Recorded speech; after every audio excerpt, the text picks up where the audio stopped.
Viviamo in una società che non è più conforme ai nostri tempi, anzi si vive nella prevaricazione sulle cose, tutto diventa facile per loro, però non è così. In qualsiasi momento, in qualsiasi posto ti giri, un disastro.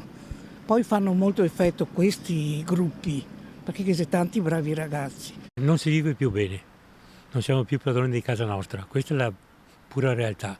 Per quanto le forze dell'ordine facciano il suo lavoro, però siamo veramente in una situazione disastrosa. C'è indignazione e sconforto tra i cittadini di Mogliano dopo l'atto vandalico compiuto la notte di sabato da una trentina di ragazzi in piazzetta Pio X. Si erano ritrovati nel plateatico della pasticceria Moderna, a quell'ora chiusa, dove probabilmente presi dalla noia si sono scagliati contro i tavolini del bar, rompendone uno. Urla e schiamazzi avevano allertato i residenti degli appartamenti circostanti, che hanno subito chiamato i carabinieri.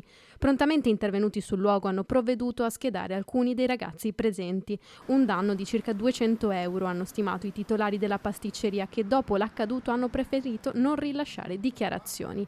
L'umore in città resta teso per l'ennesima notizia di un atto vandalico, fenomeni di aggressioni contro cose e persone che sono sempre più all'ordine del giorno. Basti pensare ai ragazzi che si danno appuntamento a Piazza Borsa a Treviso, alle pensiline delle fermate dell'autobus di Viale Europa, prese nuovamente di mira dopo essere state riparate da altri vandalismi che risalgono a circa un mese fa.